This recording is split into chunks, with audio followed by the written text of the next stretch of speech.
Okay, so I went ahead and dehydrated,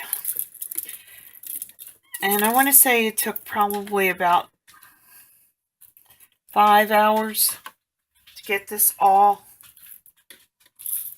completely dehydrated.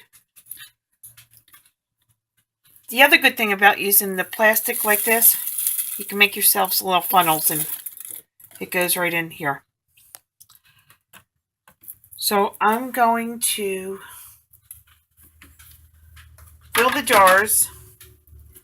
I'll finish the onions and the mushrooms, and then we'll be back and I'll show you what I do next.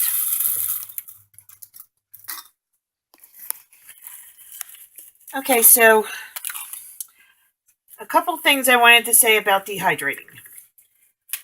One, make sure that your jars and your food is completely dehydrated, because if it's not, it will grow bacteria in the jar, and that's something you don't want. Bacteria, mold. So if you have any question of whether something's dry or not, just don't put it in there. Put it back on the dehydrator and let it go a little bit longer. Also, when I'm emptying trays,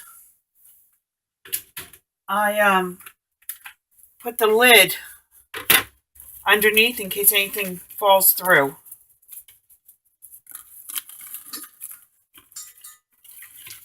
Now, why do I dehydrate? Well, because it's a way of keeping food a little longer than you normally would. I like to make stews and soups during the winter months. And I strongly dislike when I go to the refrigerator and I forgot to pick up celery or onions, mushrooms, so that I can go to, see, this one still feels like there's moisture in there. So we're not going to put that one in. If I have the least bit of doubt that it's dry, I'll put it on for a little longer. But like I said, I like to make soups and stews, and if I don't, it's a way of making sure that I have what I need in here, in the house.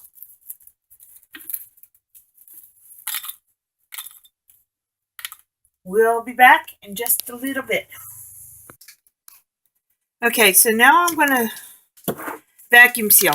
Now, there's two thoughts here, and I've done both. These I'm just going to vacuum seal by sucking the air out. But if it's something that maybe I don't have quite a full jar, and I'm not sure that the oxygen or that the vacuum sealer is going to take all the oxygen out, sometimes I'll throw an oxygen absorber in as well. And as long as the little tab is pink, they're still good.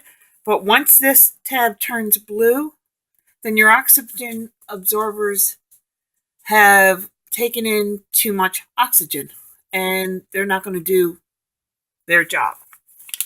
So, I will turn this down on the video, but for right now, I'm going to go ahead and vacuum. Okay, why is it not working? Oh. Switch it to uppy rate. Yeah, that works. Okay. Okay, we'll be back.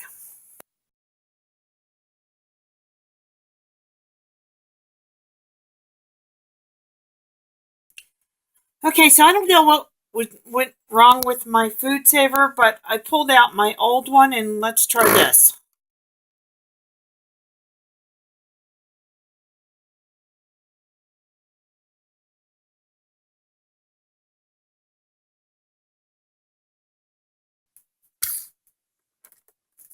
Okay, there we go. It's sealed. So I'm not going to make you sit here and watch me do this, but I'm going to do the same thing with the mushrooms. And, oh, this was about seven bunches of green onions. Did about 5 trays. And so that's what I have in here.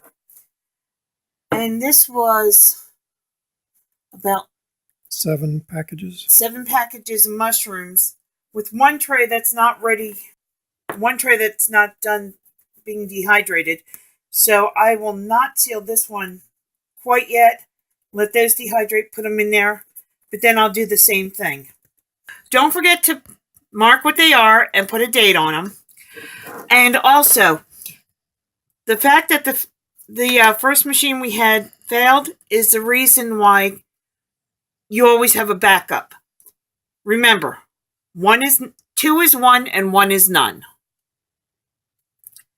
So if I had not had this older machine, kept it, when my new machine wouldn't work,